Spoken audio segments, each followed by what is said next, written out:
Jesus. Okay. Hold on. Here we go. Now we're ready.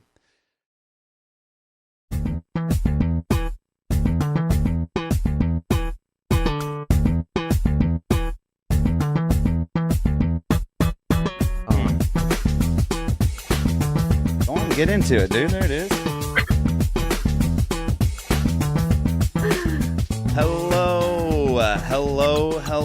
Hello, everyone, and welcome to another high-flying females fighting to bring fictitious fantasies to fans from Finland while falling for the frightening freedom of frying up some form of freak on a leash. Uncle Gary found an all-girl band that he may or may not have masturbated to episode of the Days Grimm. My name is Brian Michael Day. My name is Thomas Grimm. Dude, what'd you think about that intro? Pretty decent? Yeah, not bad, I guess. Pretty decent, dude. How are you? Are you doing okay? Yeah, I'm doing great. You hanging in there, man? Got a new bike, a new dog, you know. Yeah, you got a super sick bike that weighs like 8 pounds now. Yeah. I'm pretty pumped for you, dude. Yeah, me too. So I need to get a new bike because my Culver sucks dicks. Yeah. It does. I need to see yours to get a better idea. Sick, bro. Are you thinking that maybe you're gonna give the try another shot this year? Yeah, I think this year we're gonna have to do another triathlon. Not that we've done one, but we trained for one. We trained. So you're thinking you're gonna do one? Yeah, for sure. But dude, this decanter is sick, by the way. Yeah, you're welcome. I don't know who gave that to you. Probably one of your like I don't know. Great Nazi relatives or whatever. Right. Your haircut's grown out a little bit, man. I know, you look way less anti-Semitic. Yeah. this week. You look way less Nazi-ish this week, dude. Right. I think I'm pumped about it. Now the sides are growing out. I can be seen in public with you again. Right. So, other than that, man, I got nothing going on. The Dolphins are going to the playoffs. That's And a big fucking deal. Lose the first round. For sure, they're going to lose. Joining us this week in the Days Grimm shoebox is Gina from Hell, Michigan, from Little Miss Nasty, and yeah, Gina and the Eastern Bloc. Right? Yes. Okay. Gina got the and last. the Eastern Bloc. Yeah. Gina, what is up, madam? Hey guys, how you doing? Good. I am. Very good. I'm very well. How are you doing? How is the West Coast treating Gina?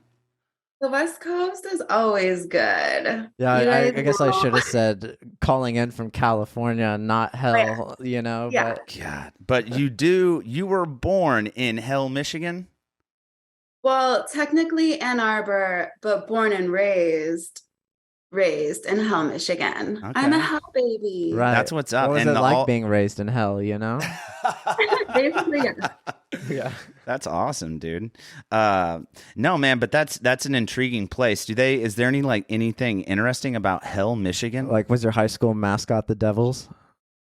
No, honestly, we don't even have a postal code because it's a village. It's so small. I think Really? there's 167 people as the population.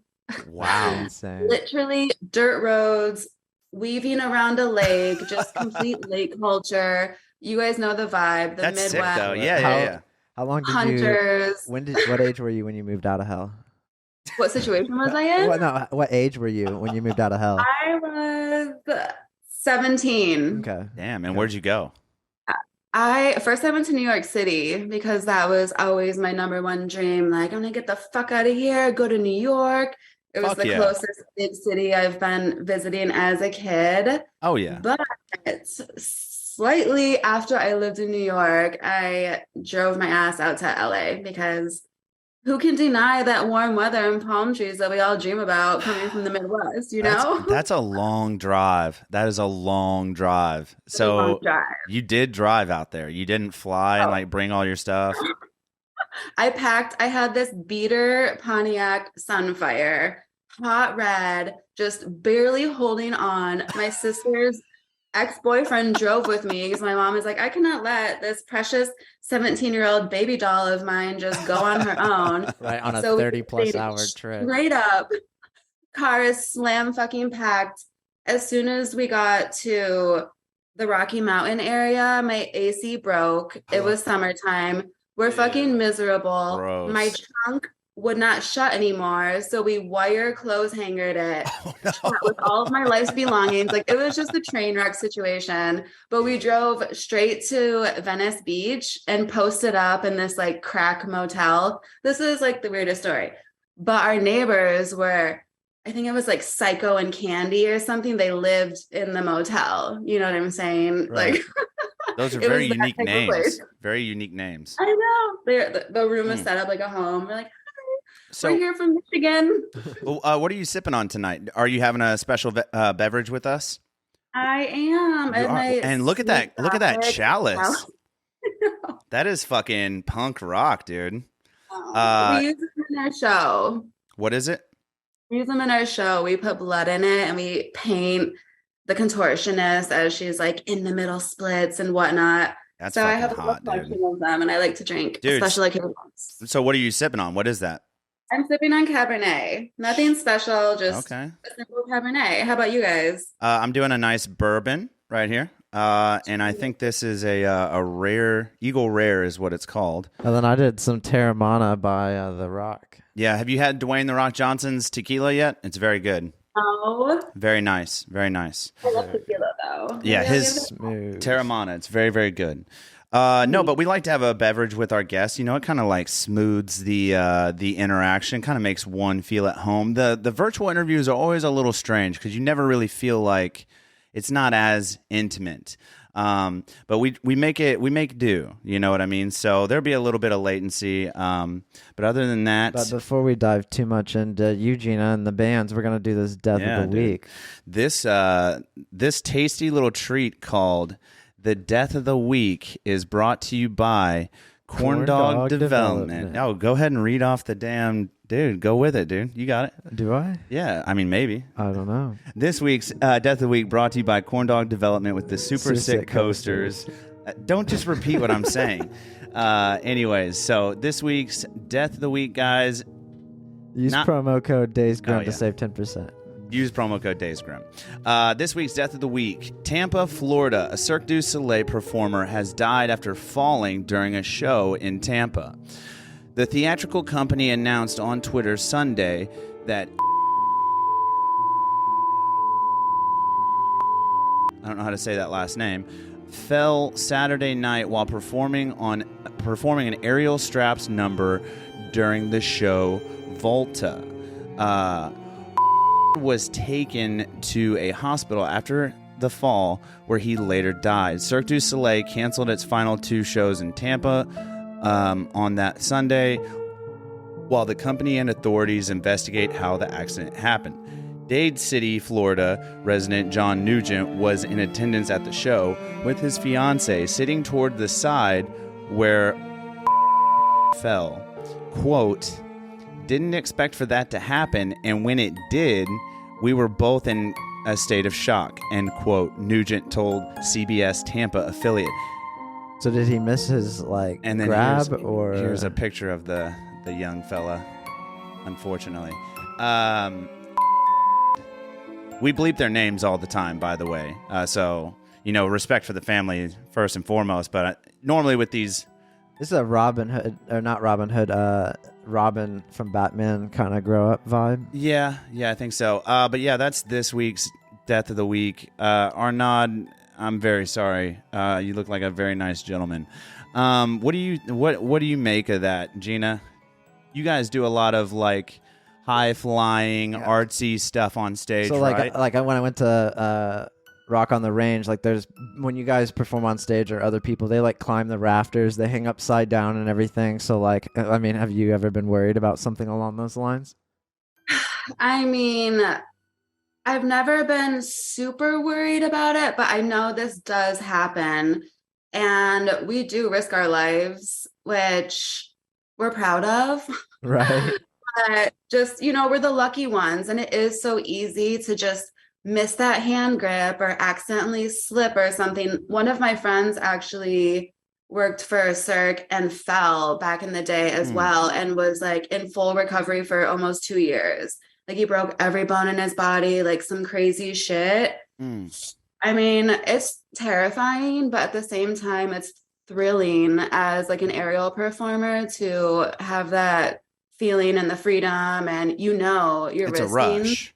your life. Yeah. It's It's a adrenaline rush. rush, but I mean, accidents happen. That fucking sucks. Like Right. that is horrifying to be an audience member and have someone just, Right. So Terrible. Gina, what age do you think you got into dancing? when did I get into dancing? 'Cause I you, was super young, maybe like 6. and you're going to like all these different recitals all over the place and competitions and everything. You know what it's like. So I had like gymnastics class and jazz and tap and all the basic little kid stuff that you kind of like morph into. And then your studio will throw recitals like every year, twice a year, whatnot. And that was always my favorite part because I'm like, yes, I get to perform. And I'd be out there just doing my damn thing. And people really responded well to my performance. Even at a young age, you had just basically a wide range of music input, basically, and to learn to dance and vibe to all the different sorts. 100%, because if you think about it, ballet is like classical, which is so beautiful and triumphant, over exaggerated hand movements and and that's like the main base structure for all dance. Really, that's where you like find your solid core and technique. But then jazz dances would be to like Prince or some kind of like hype song where a little more wild, like it's like faster and like showmanship. And then hip hop obviously is like hip hop music. And so I really grew up just like absorbing all different sounds and really loving them all because I applied them to dance, which like I loved, obviously. Did that lead into playing multiple instruments or anything over the years into high school and everything? Well, it's funny because my dad is a musician. Like his life is his band. He's a singer, guitar player. Really? So we have a recording studio in my hometown house. So you have a studio in hell? In hell, in the basement, right next to my bedroom is my dad's recording studio. And I would be trying to sleep, get ready for school the next morning. I was like, shut the fuck up. He'd just be in there wailing. He had his bandmates over spending the night. They'd be recording until all hours of the night. I was like in a rock music household my entire life. You were in a band from very early is what I was in a band. And my dad wished I would learn the guitar or something. So he would kind of force me. He's like, hey, let's like learn Jewel, I fucking love Jewel, dude. Fuck yeah, dude. He's like, let me teach you a song. And I'd be like, fine. Like I was so resistant because I'm like, I'm a dancer. I don't want to be like you and do some like rock shit. Be like you. Like you're so embarrassing in all black leather, head to toe. Don't show up at my school because you're embarrassing me. It was just that kind of vibe my whole life. Yeah. Here typical daughter-dad relationship, I feel like. It's very typical. Yeah. You're embarrassing me. So stop. Cool. So then did you do sports or anything in high school or were you just strictly into dance and stuff? No, I did not. I signed up for all the sports, extracurricular classes or whatever, but I would show up in like my slutty high school outfit. I'm like, I forgot my gym clothes. Like, Mr. Norris, I can't work out today. And then he'd be like, you have to run. And I'd be like, sweating in my jeans and just, that's as far as I ever went in sports. Right. So what made you go to New York? Just like leaving town and you were like, New York is what, because I assume dance recitals, you go to New York from time to time and you're like, wow, this is a cool city. And then you move there and you're like, I have no free space. Yeah, exactly. So when you're doing all the recitals and like competitions when you're a kid in your dance studio, usually like the grand finale where all the winners go compete against each other from around the United States is like meeting up in New York City and doing like the grand finale competition there. So I will go every year and I just loved it. And I'd be like, Mom, I'm going to move here one year and like walk out of my apartment onto the street and get a coffee. Like that was my dream to just have this different lifestyle. So I gave it a shot. I went there. I was working at one of the top dance studios as like an assistant to the teachers. And LA just seemed so far away. I was like comfortable in this like Michigan, New York. Oh, yeah. And I never had been to LA. But I always wanted to go. Do you think New York is more like uptight and then like LA is more like free with like your creative process and everything? I think New York especially back in the day, like there's two different kind of genres to work as a dancer. There's like Broadway companies, which is like ballet and modern, very like technical styles. That's like New York to me. And LA is like where all the hoochie mamas want to go and be like skating in music videos and dancing behind artists. Like it's a way edgier vibe. Yeah. It's like it's more for stars or people who want to go like be on TV and be seen and travel and all this and that. So I was like, you know what, that's more my vibe. Like I was always very sexy in dance classes and like trying to hold that back to please all the technical teachers, but really I just wanted to like go there and be that, So as an assistant at that dance studio, correct? It was a studio. As an assistant, what was your what did you do daily, I guess? What does an assistant do at a dance studio? Somewhere big like New York like that. We had different jobs, but we would just basically like the teacher shows up for the class and you kind of like stand right next to them and lead the warm up. And then you're just kind of like the leader of the class, like the top dancer where people would watch you and you would like stand in front for all the small, okay. And like, you're just like the teacher assistant. So I would just assist different teachers. You're like in front of the class while the teacher walks around and showing the moves person. and the dance and stuff. Example. Okay, like, sick. This is how it is. And then they can do their thing. So how long are you in New York before you're like, okay, time to pack it up? Not even long. It was a summer. And I was like, oh no, 3 months. Made it 90 days. I'm out, dude. It's too cold. I know. And I was so afraid to take the subway because I was like young and all alone. And so I would take taxis until I ran out of money for like, whatever my mom was sending me at that time, like $100 a week or something. And then I would just walk and I would walk, oh my God, just dripping sweat by the time I got to the dance studio because I accidentally ran out of money. I couldn't get on the subway. I was terrified. No cab money. Like, I'm like, I gotta get the fuck out of here. Dude, I did the train. No, in my trip to Chicago recently. I don't know if you've been on the trains in Chirac. Dude, dicey time. I was proposed sexual activities multiple times on the train. He ran out of money on the train, No, they came to me. Made a lot of money. Oh yeah, I did run out of money. You're correct. No, they did. I'm joking, but I was with my uncle and my cousin and like another good so close the whole family got it. But yeah, it was not a gangbang. Relax, dude. But like it was just really weird to like be there in the open. It was like daylight, and then people would just be like, "What's up, man? I'm just suck your dick." And like, no, get out of here. Get.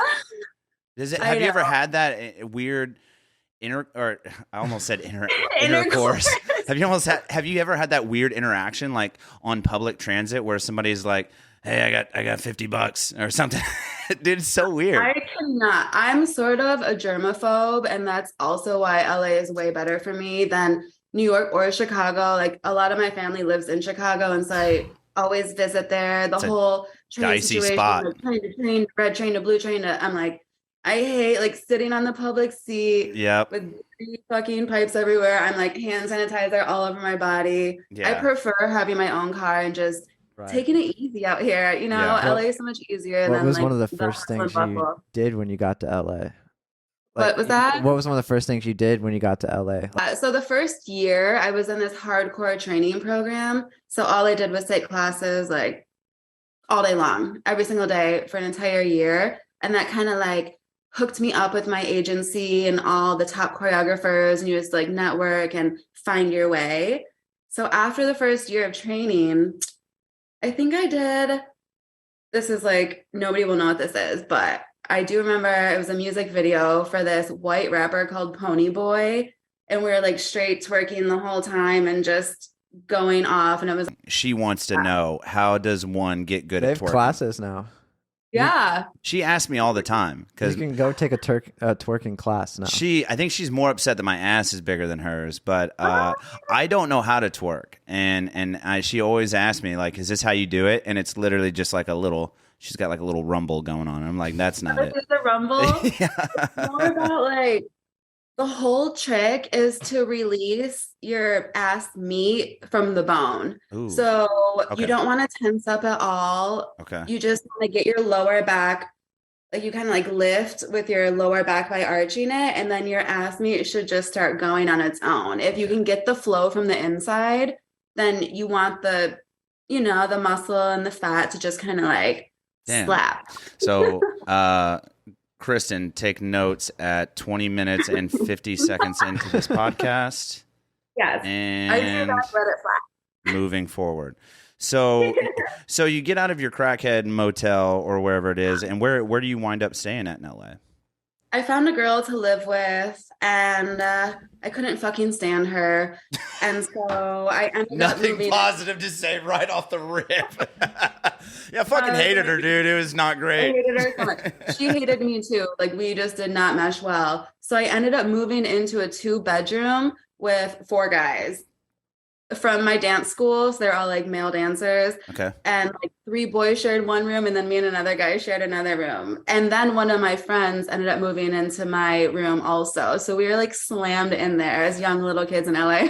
So I have a cousin that lives in LA, and he has a 500 square foot studio that he pays like $1,200 a month for. Is it really that bad, or is he just being sarcastic?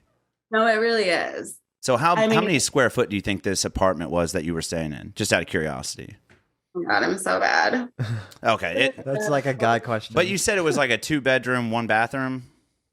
Yeah. So we had a 2-bedroom. I think it was a 2-bedroom, 2-bathroom, and it must have been like 800 square feet. What do you think Like, your rent was? Do you remember back that far? How much your rent was?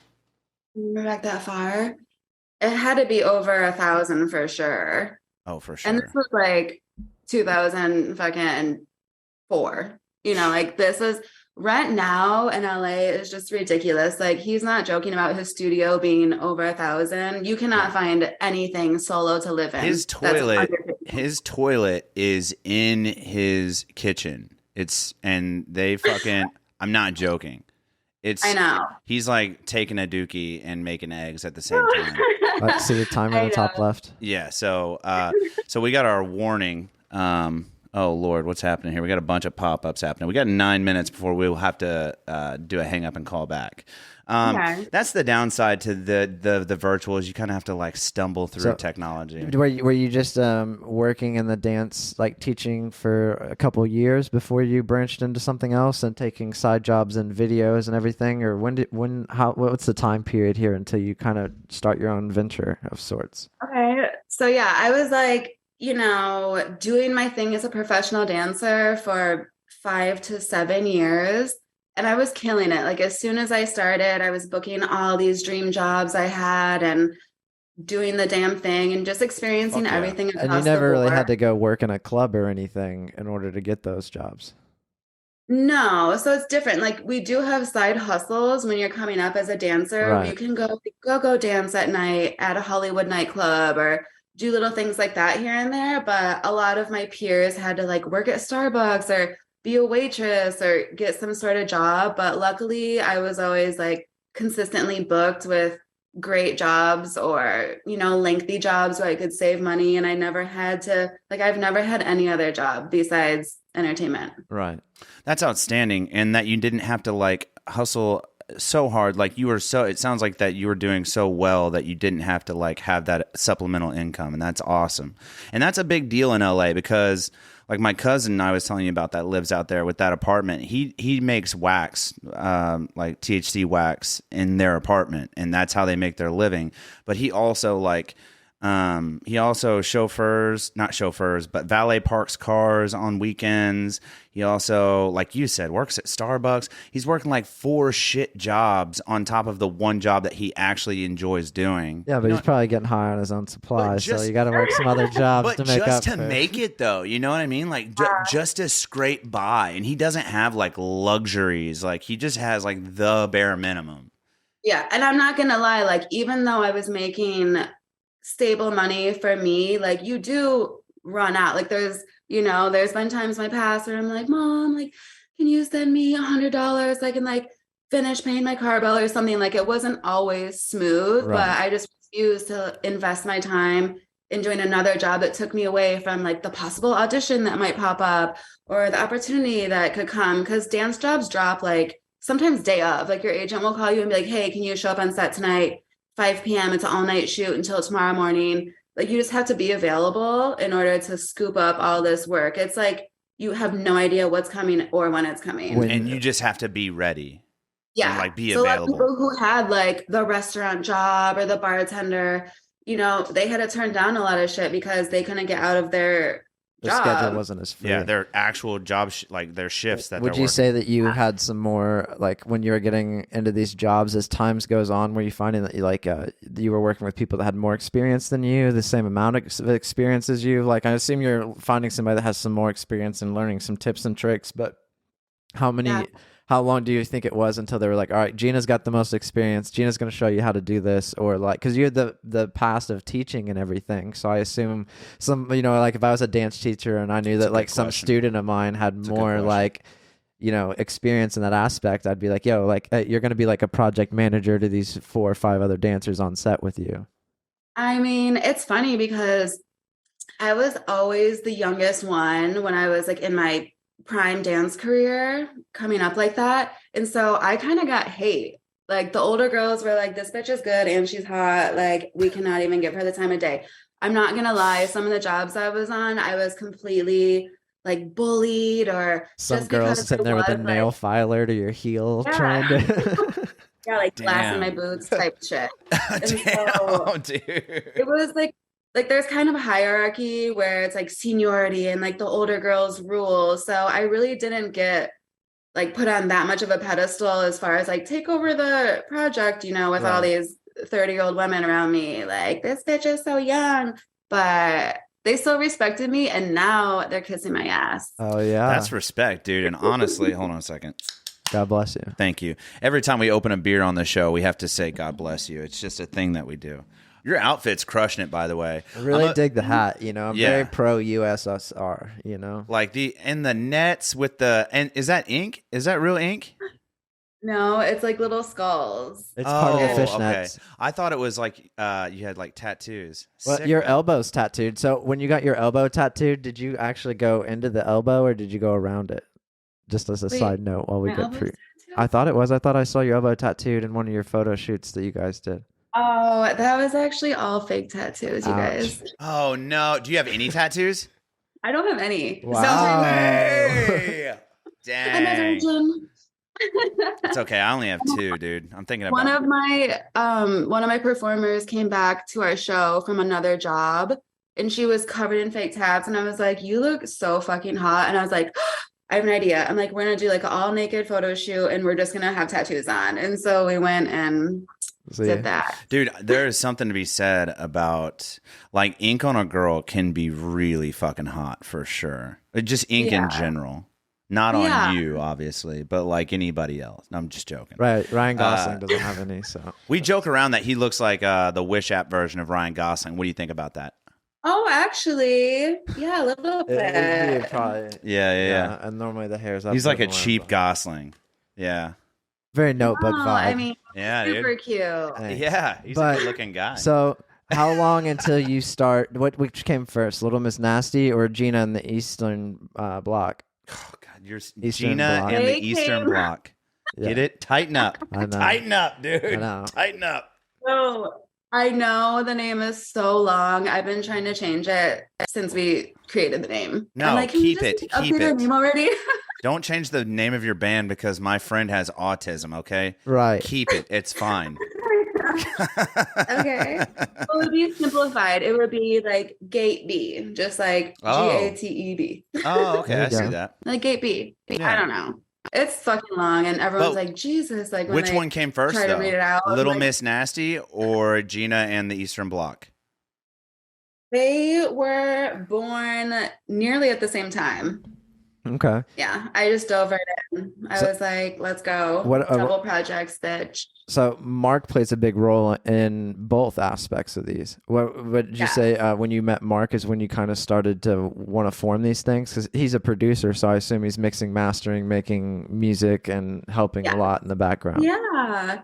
So before Mark and I met, I was in this other girl group. I kind of left the dance scene and joined like a rock and roll dancing, singing girl group that was led by Matt Sorum from Guns N' Roses. Okay. So he was kind Sick. of like creating this, little 80s hair rocker girl group with his wife fronting it. And I was one of the gals. So we were like playing all around, going to Vegas, killing it in LA. We had rock stars performing with us left and right. Like Dave Navarro from Jane's Addiction would come on stage with us for all of our shows and rip the guitar, and Matt would play drums. Like it was kind of just this, Sunset Strip vibe group. And we were so close to getting a huge record deal at Universal. Like we were about to go on tour with Lady Gaga when she was in her prime and open for her and sign under her head. Yeah, dude. Like everything was so set. And then we just kind of, decided to part ways, right. Which I know sounds fucking crazy, but I was like, I just want to do my own thing. And you had a different picture in mind. What was that? You had a different picture in mind, like a different way you saw it going. I mean, I was all in for this experience and this group to blow up because I really invested a lot of time and I just loved the whole like process of everything. And it was just more like business things that didn't line up that kind of made it fall apart, which is unfortunate, but And then you kind of got to pick your own group though, right? The other girls in Little Miss Nasty. How did you meet each one of those? Yeah. So as soon as I left, like I was already writing my own songs and fucking around with Mark because I actually met him in the studio while we were recording for the other group. He was helping produce with Matt. So I was like, ooh, and I was looking at him like, that's my boyfriend. And I always had this ongoing joke that was going to be my boyfriend. And you made it happen. You spoke it into existence. Sometimes you have to be like, hey, I'm gonna sleep with that lady and marry her. Oh my God. I tried so many times and he denied me for like months. Damn. He played it off and then finally we came together. Well, good for you, man. And shout out to Mark, man. 'Cause he's crushing it. I'd like he was playing it cool. Is he there today? You should have him like lean in and say hi. Mark, he's in headphones. Oh no. Let's see the man. He'll come in. Oh, okay. Let's see the man who snagged this you beauty. guys want to see the my mixer baby daddy? master? Yeah, for sure. Let's see who snagged this beauty. Hey, Mark. Howdy, sir. What's up, sir? All right. Nice to meet you. I'm not going to be the buzzkill, so see you later. Okay, see you, sir. But so what a pleasure. Pleasure to meet Mark. How did you meet the other girls? And did you approach each one of them individually? Like you were like, this is my like Powerpuff Girl squad, or like, like how did Yeah. I mean, it's been evolving and changing so much, but I had the opportunity to create the group. Like it wasn't really on my to-do list. Like I formed my band and we were, doing music, kicking ass. And then we were so frequent at the Viper Room. Like everybody knew us. I don't know if you guys are familiar with the club, the Viper Room. It's like, oh, I've heard the Viper Room. Yes, used to own it back in the day. The Viper Room is, aren't they famous for? Is it haunted or did it catch on fire or something? Yeah, who passed in front? River Phoenix OD'd right outside the front door. Yeah, they say it's haunted. Yeah. Like the back room. Yeah. Oh yeah, I know the Viper Room. That's sick. So you guys Did you guys watch the Ghost Hunters? Yes, yes. You would see our logo, and both my band's logos are painted on the wall because we had like a gig that weekend, and so we got all the free press, and it's like Gina and the Houston Buck, Little Miss Nasty, and they're like filming all that. Shut the fuck up, dude. Oh, yeah. Look at that free promo, dude. And I was like, fuck yeah. And I used to watch sick, that show all the time. I was like, sick. That's what's up. But they were the booker at the Viper Room. He's like, hey, Gina, you want to put together like a dance show and you guys can open for our national acts or do like a residency? And I was like, fuck yeah, let's go. So he put it in my head to start this. Okay. And therefore I held an audition, got some chicks together. And this is just for dancing. Yes, we started just dancing. Okay. It was a strict dance show, just being hot, rocking out. Multiple genres of music, or was it mainly still metal-ish? We started, and it was like a mix of metal, rock and roll, and hip hop. So kind of like some Attila, Franzilla vibe. It was kind of like would we slip in there? We made these weird mixes at first. It's kind of embarrassing, but or we're like, oh God, what's the song? It was some like Jay-Z song. Fuck, I can't remember.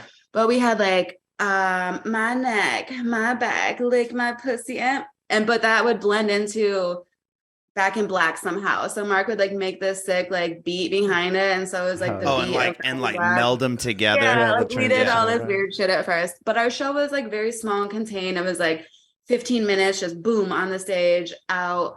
You know, it's What- developed like What way more. year now. about was this, you think, when Yeah, Little what Miss Nasty year? What was time frame are we growing? looking It at? was 2012. Okay. Okay.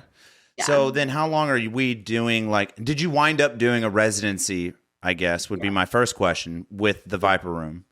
Yes, that was our first residency, and that kind of lasted on and off for like 2 years. Really? So It we're was our looking. home base. We were like Sunset Strip girls, fucking it up in LA. You know? Oh, fuck yeah. Just like drinking booze. What was and- like one of your favorite nights from these times? Because I'm sure like the come up, man, like Oh. like the come Do up you on have this, like a I good would be, night, yeah, like a crazy night story where like the one story that you will never forget until the day you die that happened on Sunset, like in these wild young times. Do you have a night like that? Wild young times.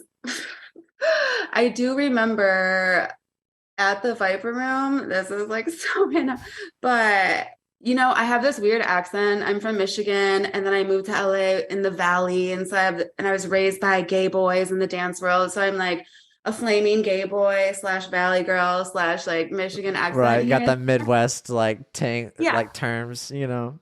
Yeah, like people make fun of me when I talk, is what I'm trying to say. So I get That's it all the terrible. time. I'm not laughing at your misfortune. That's just terrible. But like, it's a so weird sad. day. I'm like, It's a weird way to whatever. put it. Yeah. But Fuck you. exactly. Yeah. Like we're in with everyone at the Viper Room. Everyone loves us. Then they have this new bartender out of nowhere downstairs. So it's like a downstairs bar, upstairs bar. And he was completely making fun of me to my face. And Mark took a drink of his beer and fucking spit all over this guy's face. We get kicked out of the Viper Room, like canceled from the Viper Room temporarily. And I was like, Mark, no. I'm like, you don't have to spit on him. He's like, nobody's gonna fucking make fun of my girl. Like he is like so Oh, yeah, good fucking for Mark. protective. Yeah. And Fuck then, yeah, like, Mark. really Fuck yeah, mad. dude. Mark, I don't know if you can hear me. Fuck yeah, dude.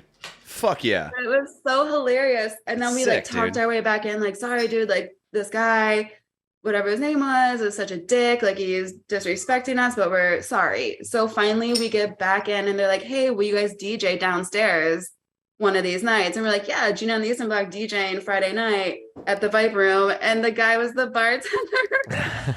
So we're like, Nice. and, you know, we're So- all good now, but that's something that sticks out that I definitely remember. Would you guys say Damn. you started touring in 2012, essentially like going to other cities and stuff, or how No, long we did did that a couple take? little things like Vegas or local, Right, local Cali area. but it took our first tour was in 2017. So there was like a good 5 years of just like exploring and building and developing a bigger production that was worthy of Well, and a that big 5 years of building solid connections and references as well. yeah. And just like getting, you know, it's not really like who we know, it's like who knows us. Is So there any of the girls on the Little Miss Nasty crew that's been with you since like day one? Like ride or die. not anymore. It's so heartbreaking. I would love to drag those girls with me to the day I die, but you know, people have life changes. Right, and right. 100%. What was one of your favorite cities you think you've been to? Like, my favorite city for like just in general. Or like done a show in. Yeah. I was Specify your question. Specify your question. why not just do both and not specify? Okay, so what's your favorite city that you've ever visited around the world, and then also oh my God. what's your favorite city that you've ever done a show in with either Gina in the Eastern Bloc or Little Miss Nasty? Okay, visited. Hmm. And you guys are international. Well, You've been around the world. You've gone around the Yeah. globe. Yeah. I've been so around the world. So now this is like a tough question because that's like an absolute, like your favorite. I'm like, fuck. Where is my I'll let you do a favorite? top two. You got to I come up with loved, two I though. loved Spain. So I really, really loved Madrid because it was older, sort of like the windy, tight streets and authentic food. And I mean, like A lot of wine seafood. And, Oh yeah, wine, of course, and- absolutely. and meat. Even though I'm not like a giant meat eater, I still like experience the whole Spanish, you know, Oh, yeah. here's the cow Yeah. type situation. Here's the cow. Did you eat a cow tongue? I have actually in Lingua? Mexican food. Yeah, lingua. Yeah. Yeah. A1. Yeah. So was Spain for Little Miss Nasty or Gina in the Eastern Bloc, or was this just you going? Spain was in my dance career. Okay, so I just was you touring going. with this like Latin artist named Luis Miguel, and we did Oh, okay. all of Spain and like all of South America. Shout out, Luis. Dude, so then, okay, so what's your favorite city that you've done a show in for either band? Okay. I love Portland. Have you guys been? I've never been to I Portland. got a lot of buddies that have moved out here to grow in Oregon. I've been to Idaho. Idaho is fucking sick. I've been the hoe, but I've never been to Idaho. No, you don't. Dude, he is the Guys, hoe. we're about to go back to Idaho in April. Where do you and go in some Idaho? Bike festival. Boise? No, it's like Post Falls, I think it's called.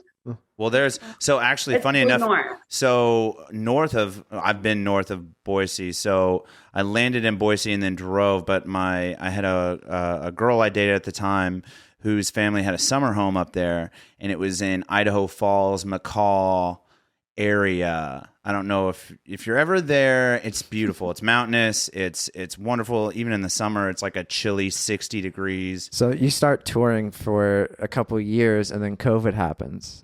So what? Yeah. And then California was real strict on restrictions and that. So like, was that like a shock moment of like, how do I pivot? What do I do? Yeah. At first, we were like, shit. Because we literally did a show the night the city shut down. Like there was March signs or on the whatever. freeway that were like, go home, everything's closed. And we were like buying hand sanitizer off each other in the dressing room. We like bought rubbing alcohol. It was, it's like an interactive show. We're out there touching things and people, and we're all paranoid, like, we get COVID. But as soon as lockdown happened, we pivoted like that. And we started doing virtual hangouts with our fans. And so people would pay to come Zoom with us one-on-one. So It was like fucking me and dope, another girl. dude. We had a whole Right. schedule going where we were just cycling in our performers. I started School of Nasty. It was like an online dance adult class. So we That's a had every fucking dope Sunday- name, by the way. School Yeah, it of was- Nasty, dude. We had merch. We had everything. It crushed. And Like, you it was already my had some of favorite thing. your own music written, essentially. You did. When did you because COVID's when you kind of had to pivot and start bringing some of your own music as a group together, correct? Yeah, exactly. So that's definitely the time where we're like, hey, fuck it. Let's make a song for our fans. Like, it wasn't And that's this where you huge filmed. goal at first. That's where you guys recorded the new song or the music video that just came out a couple months ago. The one you sent me. not during You and COVID. me? That was a little bit later. Okay. Oh, you and me But- wasn't during COVID? We did during COVID, we did Hungry. Oh, Hungry was the one I was thinking of. Okay, Hungry's Oh, yeah. fire. Hungry's That was like fire. our first song out, and we basically hit up all the girls who were like in Vegas or LA, and we're like, hey, are you guys in town? Do you want to go to a studio and record this song? We'll Zoom with you and produce you through the fucking computer. Right. And we had a few girls who were down for it. So we sent them off to a studio in Vegas. Two And girls. Magic Mark did and I his were over work. here. Yep. And then Mark was doing his magic, right? Yeah, Mark was doing his magic. There was like a tech in the room with them pressing record and whatever, but we had all the files sent. It was just all through the internet. Sick, And we dude. managed to get 2 songs done and a music video toward the end of, lockdown. Right. So as soon as the lockdown ended, you were like right to the shows. Right to the shows.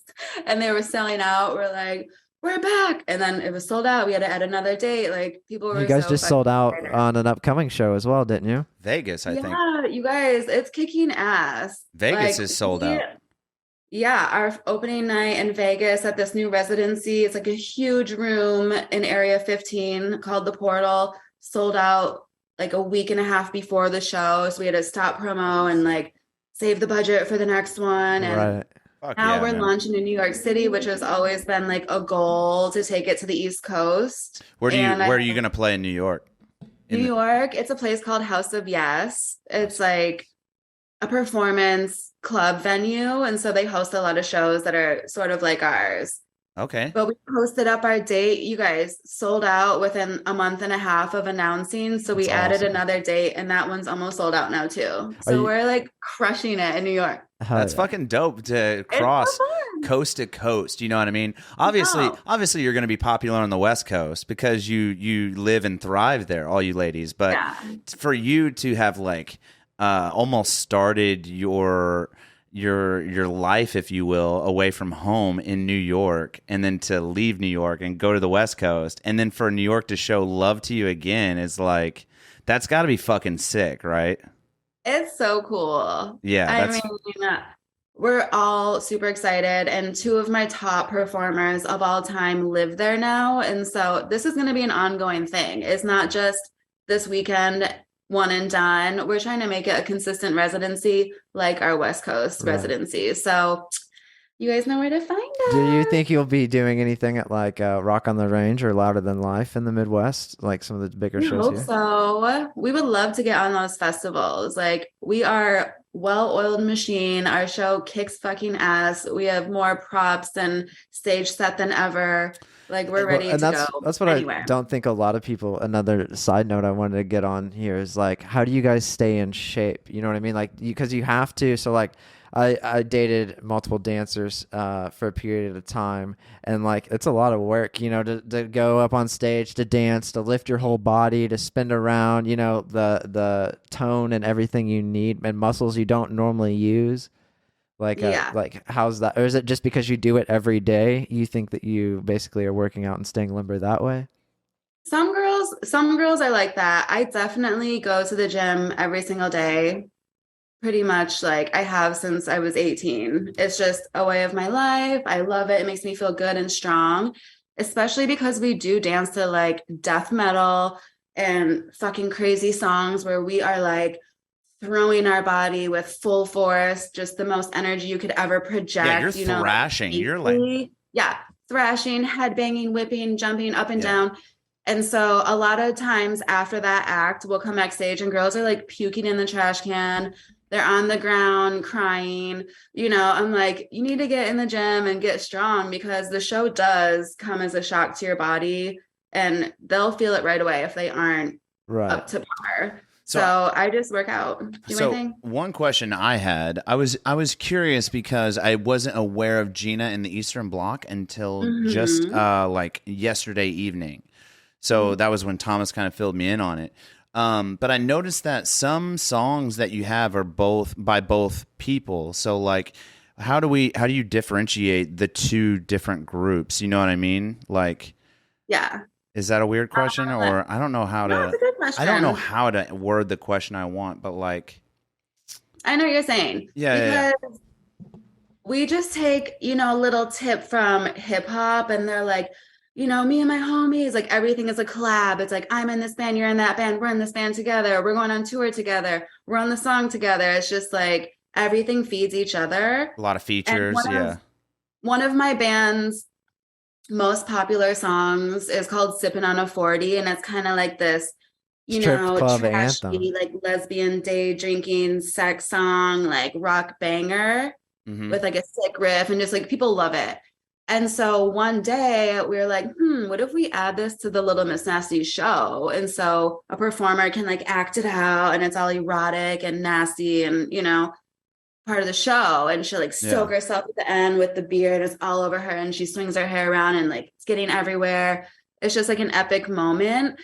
And so we kind of had that crossover, and people are like, oh, Sipping on a 40, Little Miss Nasty song. And I'm like, no, it's like my song, but it's fine. Like, It's fine. Like, But that's like, what you're doing is a very unique thing in that you guys just aren't like kick-ass dancers, and obviously all are very attractive. That's not that all that you bring to the table. You bring that to the table, and the fact that you're able to put together these songs that are like, I mean, they're intrinsic, or not intrinsic. They're what's the word I'm looking for? It's not like super simple music.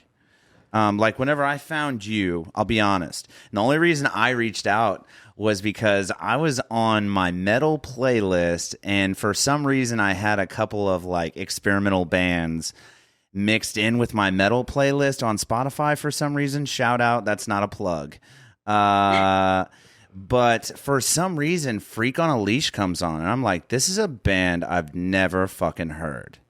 And it goes on, and there's like some of the beats were like almost a cappella or whatever. I don't know how to explain it. It's a unique song, and I highly suggest if you're listening to this podcast, check out Freak on a Leash by Little Miss Nasty. But that's what made me find you. And I'm so excited that you wrote back after I reached out to you. But like, yeah, what you guys are doing is so unique. Like nobody's out there. I'm sure somebody else is out there doing it, but like being beautiful and dancing and writing kick-ass music. Like my thing is the choreography. So like, I want to know. So like normally like you got to pre-plan some stuff clearly, but like how are you coming up with this? Like are you like rolling some Molly or like some peyote or something, and then like making I just wouldn't understand like some fucking the song ayahuasca. makes me like the song makes me want to go left and then right and then like a stomp. You know what I mean? Yeah. Like how are you? Are you using anything to help fill out the vibe, or what's your creative process on the choreography? It's somewhat like that. I kind of just like, I'll burn Palo Santo, maybe take a couple puffs of a joint, set up my camera on record, and I just film myself vibing to the music over and over. I will legit do 100 videos, just freestyling, I guess. And then you put it on your Patreon for some of your fans and make a little extra money.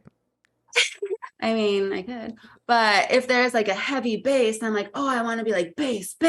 Like I'll lock in that one move and I'll hear like a sexy lyric that's like, feel myself. And then you just kind of piece together parts that you know you want and then fill in the blanks. And so you're a dancer that looks in the mirror a lot as well.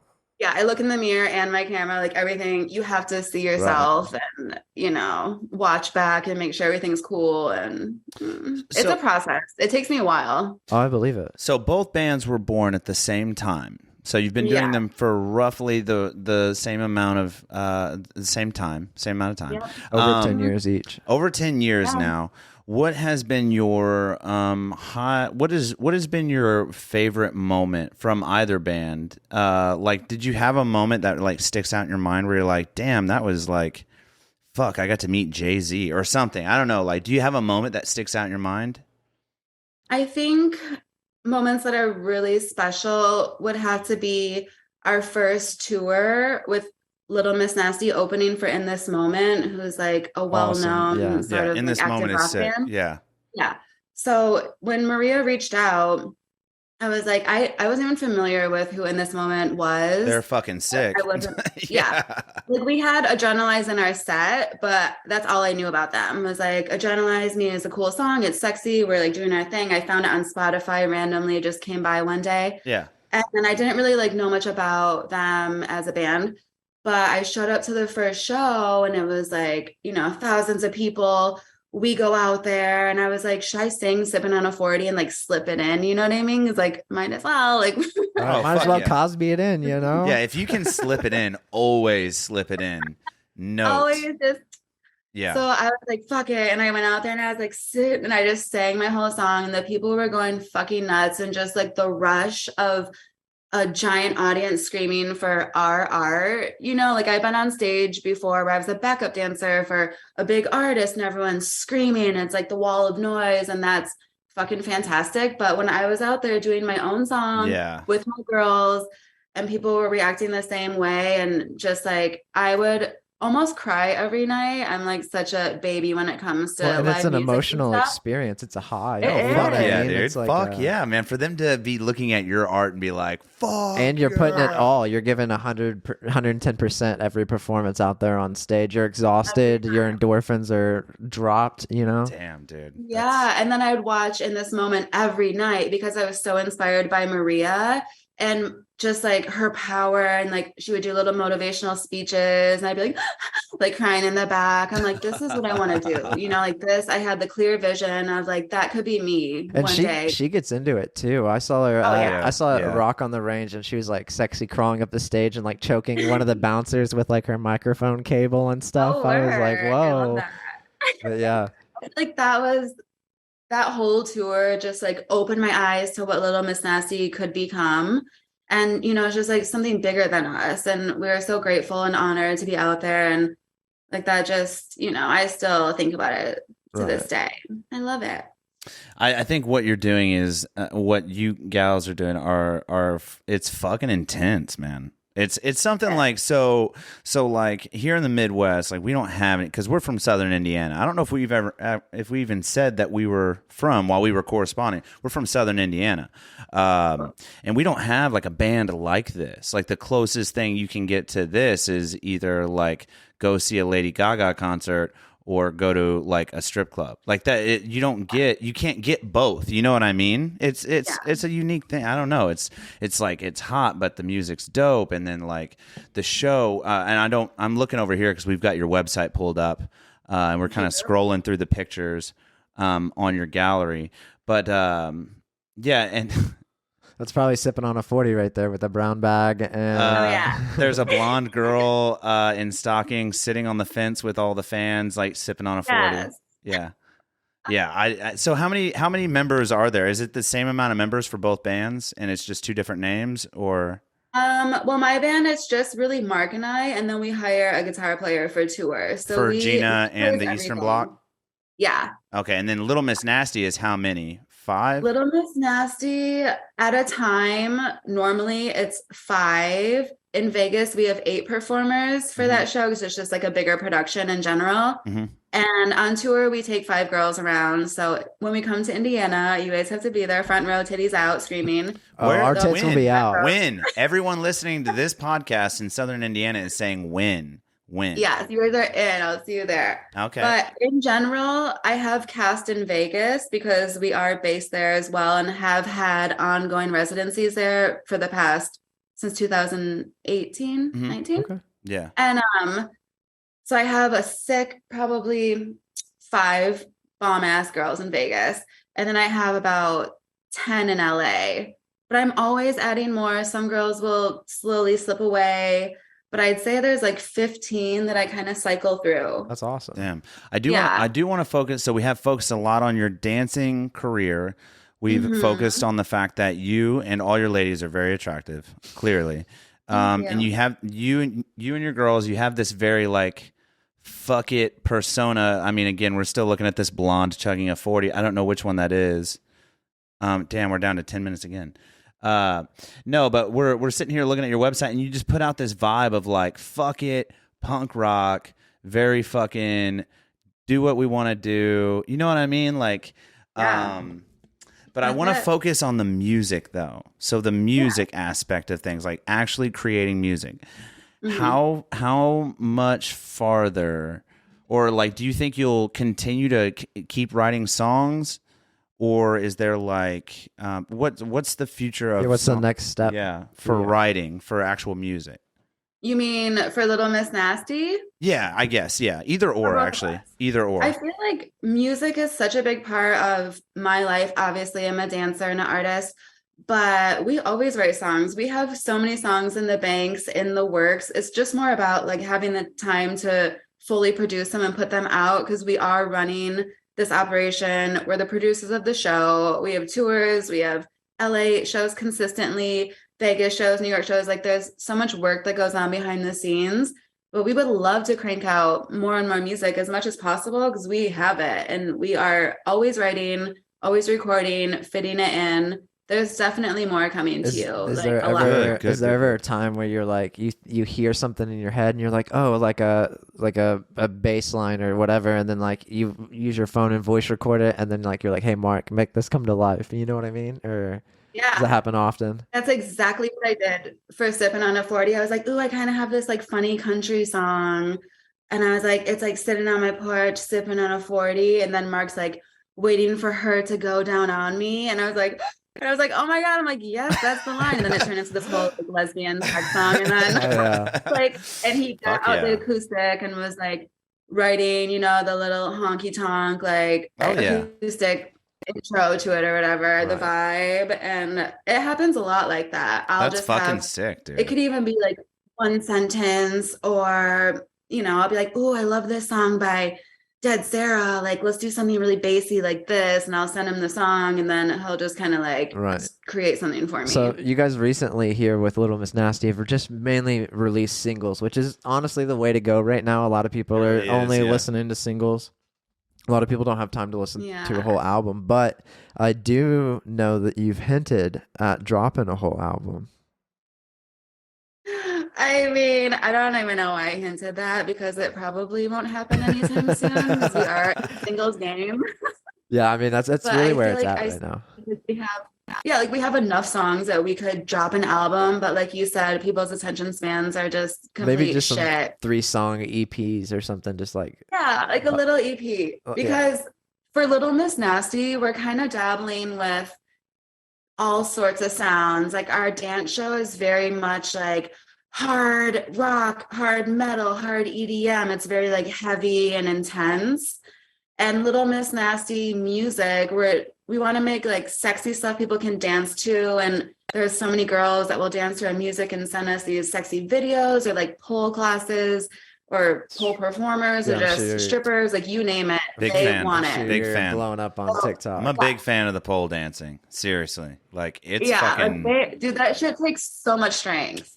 yeah, and that's the thing though. So much Like strength. so I went to school for sports, exercise, sports science. So like I appreciate just the human body. And like when I said I like pole dancing, I know you guys are like, oh, he likes going to strip clubs. No, like legitimately, I am enthralled by pole dancing. Like when a woman locks her fucking legs on that pole and then twists around and I can see her hamstrings and shit, like that woman right there, sir. We go to the club for different reasons. That woman right there, sir, is a fucking athlete. I go to the club for the hustle. I like to watch the hustle aspect. I look for the girl that's looking at true. herself in the mirror, watching Yeah. the crowd, playing the games. You know, I enjoy that aspect. That's Oh, true. yeah. Because No, people are they don't know, like the stripper is not into you.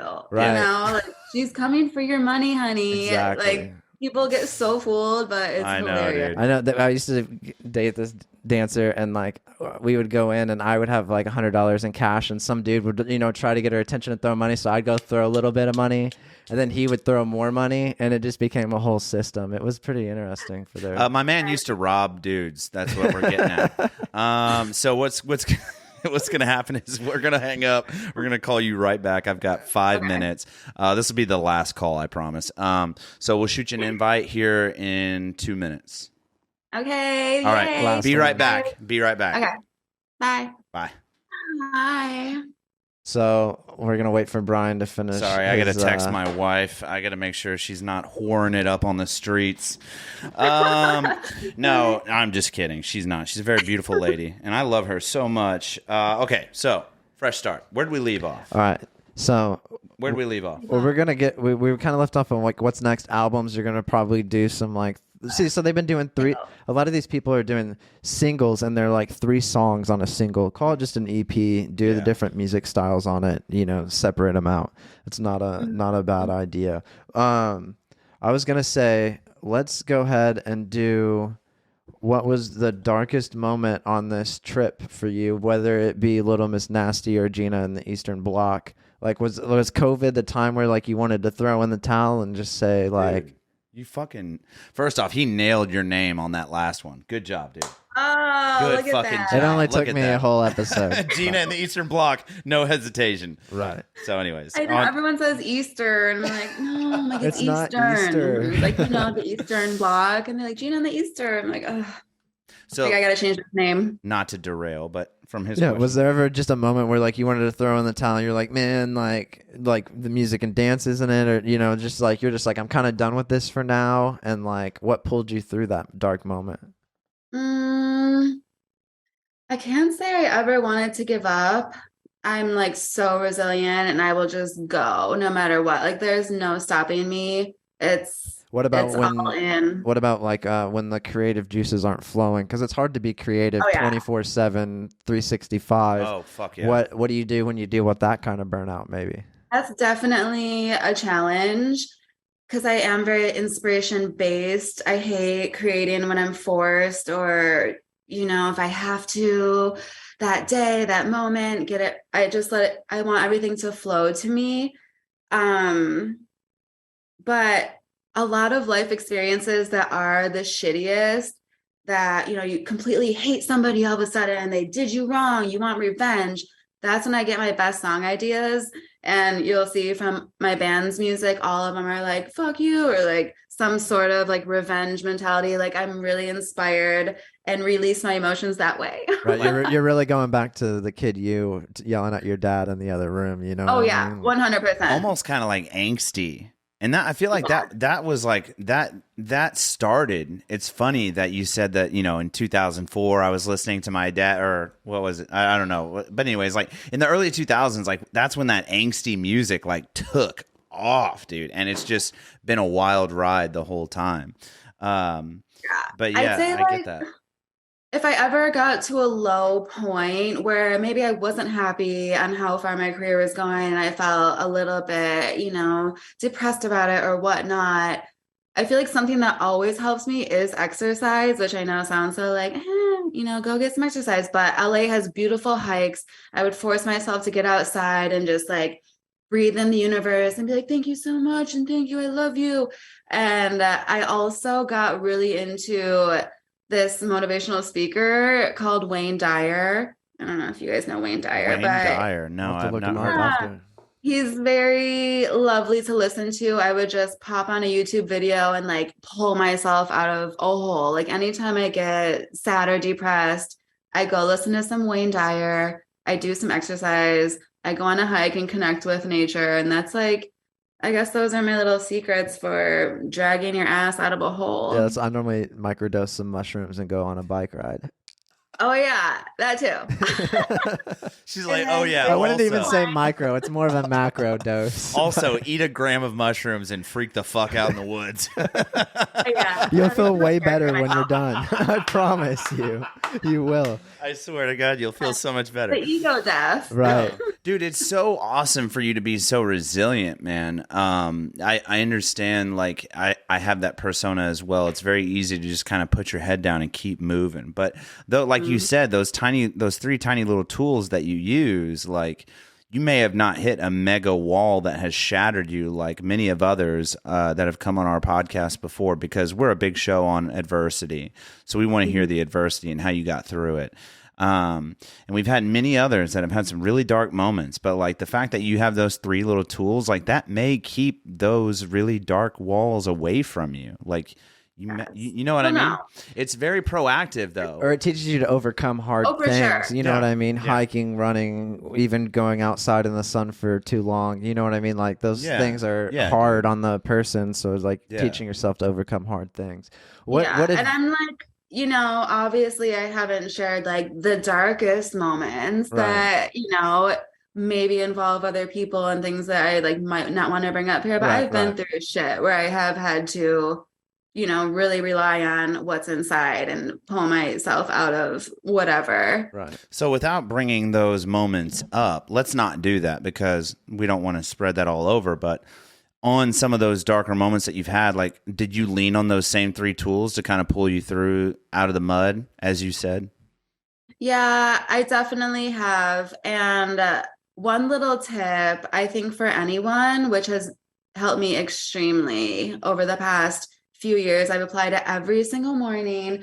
But before you even open your eyes, you just have to think about, go through every single thing you're grateful for, even if it's like, oh, like that rest was so incredible. My bed is so comfortable. Like I'm fucking blessed to have this like warm, safe place to sleep, my house, my cats, my boyfriend, like any like simple little thing just kicks your day off, right? Instead of waking up and like being depressed about what you were depressed about the night before, checking your phone, seeing all this shit going into your brain waves. It's more about just taking that moment in the morning before you even open your eyes to get your mind straight, because you are in control of how your day goes, honestly, or at least how you react and flow with whatever's happening that you can't control.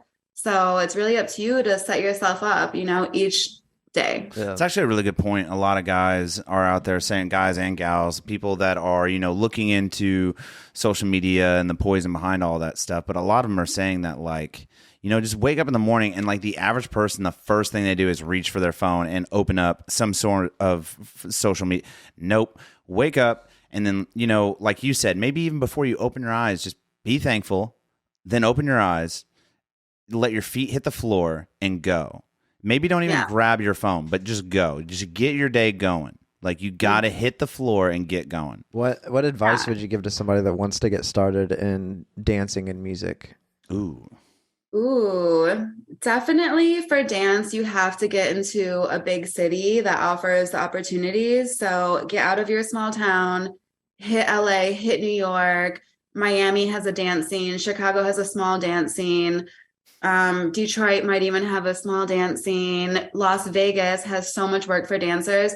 Get into a big city any way you can and start there. Just network, put yourself out there. Don't be afraid to post yourself on social media, even if nobody gives a fuck, if nobody's liking it or whatever, nobody's, pushing you to move forward. You have to proudly represent yourself and promote shamelessly. Like, that's one thing I'm really good at. And I see a lot of people get embarrassed or, ashamed of like propping themselves up and putting it out there. Like, that's something you have to do.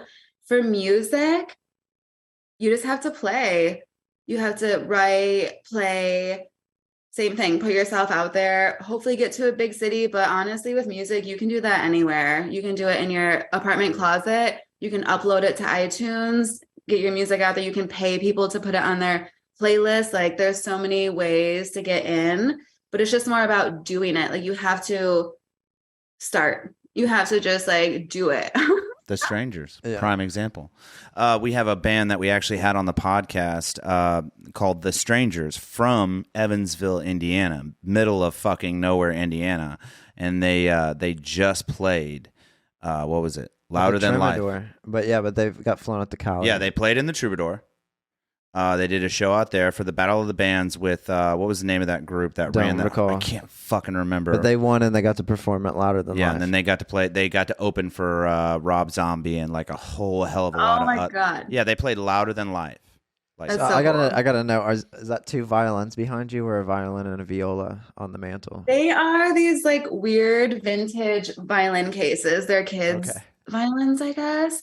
But I don't even know how Mark had them. But when I moved in here, I was like, what are these fucking like things like taking up the closet space? I'm like, these are actually kind of cute and goth. So we use them for a visual in our live show visuals. Like, all the girls are schoolgirls, like swinging them like psycho little goth schoolgirls. Right. And then now they're posted up. I have to ask, because he is not so much, Thomas, but I'm big into the goth metal, scream music, Korn, Limp Bizkit, like basically everything that you guys kind of have like this kind of scene feel to you.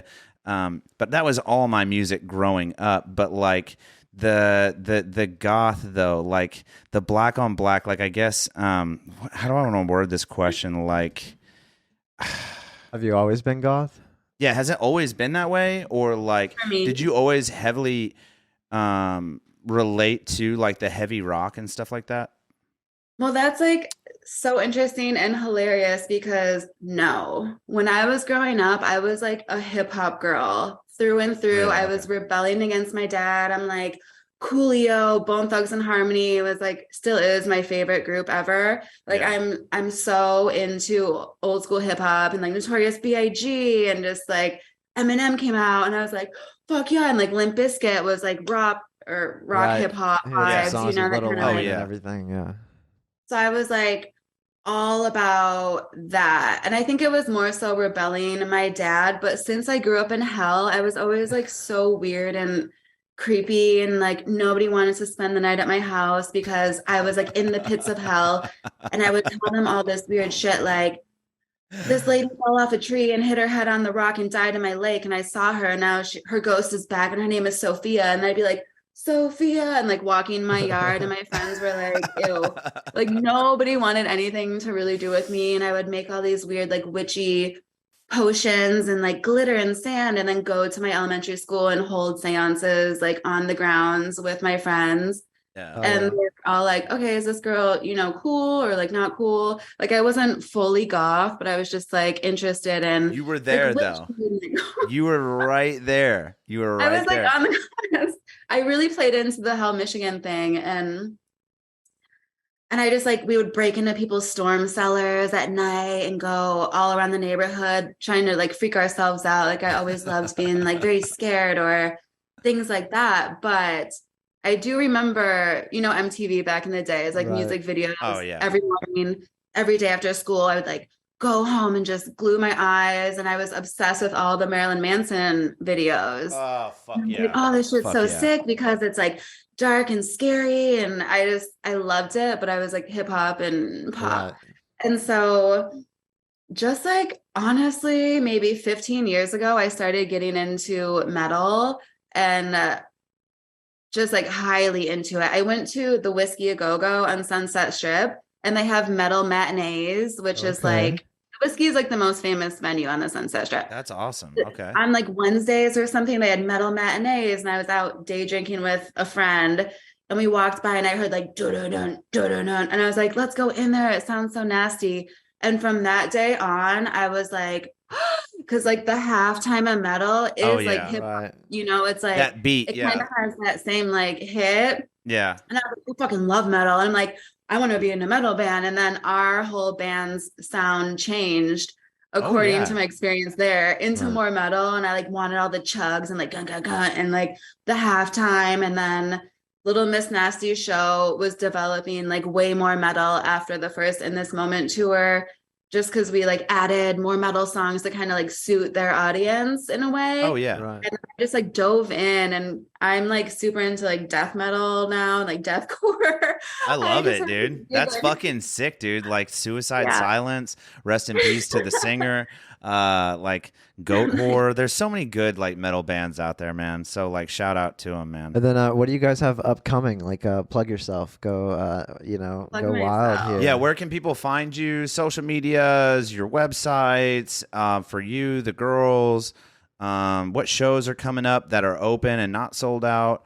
Are you opening the shows that are sold out? Are you doing extra dates? Whatever you want. Last couple minutes is kind of all you. Oh my gosh, so many things. So my band is releasing a new single soon, which is awesome. It's called Choke on My Dick. And Fuck so yeah. that is coming out. Fuck yeah, dude. I'm That's like the fucking most vulgar girl. sick. Like I don't give a fuck anymore. I'm like, Right. whatever. That's fucking sick, dude. Little Miss Nasty is dropping singles. Like I said, we have a couple lined up throughout the winter. So that'll be really fun. We have ongoing residencies in Los Angeles and Long Beach that aren't sold out. We have 2 shows a month in Los Angeles, 2 shows a month in Long Beach. They do sell out before the show day. So get your fucking tickets. But, Where do they we'll get be their there. tickets? Do they get it On on your website? littlemissnastyofficial.com. Sick. littlemissnastyofficial.com. If you guys follow our Instagram, it's at Little Miss Nasty. It has honestly everything you need to know. We drop all of our promo, all of our behind the scenes, all the good shit you want to see. We have Vegas coming up. It's 18 and over, the sickest venue you guys have ever been to in Vegas. 360-degree visuals surrounding you. Our visuals are epic. Our show is intense, amazing. January 21st, February 11th, March 11th, and May 12th. May 12th is the night before the big festival, Sick New World in Vegas. It's like all 90s new metal, like our genre. Our bands are all playing on the 13th. I think So I've that's out there. heard about Sick New World. Yeah, Korn's headlining. I think System of the Down, Deftones. Yeah. And there's like a Yeah. bunch of punk fucking bands playing too. Yeah, dude, that's gonna well, be a we'll sick there. fucking show. We will man. be partying our ass off there, performing the night before, and then we're heading over to the festival. Oh, We have yeah. New Fuck yeah. York, February 19th. It's not sold out yet, but it's going super fucking fast. Get your tickets for that. We have an unannounced tour, so stay tuned. If you follow our social medias, it's at Little Miss Nasty, basically everywhere. Then you guys will be in the loop of what is dropping next. Oh yeah, That's fucking sick, man. And we look forward to seeing you when you come to Indiana. I'm pumped about Choke on I My Cock. know. I'm really pumped about Choke on My Cock. I want to hear this. No, choke on my dick. Oh, choke on my dick. Sorry, I get it. You said the name of that, and I started laughing, dude. That's fucking sick, dude. I'm so fucking pumped. You guys, I lost all of my tears. I have no fucks to give. Yeah, no. I'm just in like all balls in. Dude, I feel like if you have fucks to give in 2023, like you're not in the in crowd. Like fucking get out of here. Get out of here with your positivity and your fucking optimism. Shit's going downhill. I'm that too. No, I'm joking. No, I want to say thank you so much for. You could be doing anything right now at what is it? It's 7:30 here, so it's 5:30 there. You can be eating dinner right now or whatever. You could be doing anything, but you spent time with us, and I greatly appreciate it. So, it was so fun chatting with you, and thank you for asking. I mean, this is my new goal. I want to do more of this. So anytime you guys need, little Gina back, or maybe I come with another girl, hit me up. Oh my gosh, sure. we would love to meet some more of the other girls too. Anytime, Yeah, absolutely. I know you would. Absolutely, 100%. No, we're super pumped. Just thank you so much. Very, very gratuitous for your presence and hanging out with us and letting us know who you are and what you girls are all about and what you got coming up. So then don't hang up after the outro music. We want to talk for like 5 minutes afterwards. Okay. All right. So this has been another thrilling episode of the Days Grimm. My name is Brian Michael Day. My name is Thomas Grimm. And then this has been Gina from Little Miss Nasty and Gina and the Eastern Bloc. I should have let you take it. Thank you so much, Gina. Thank you.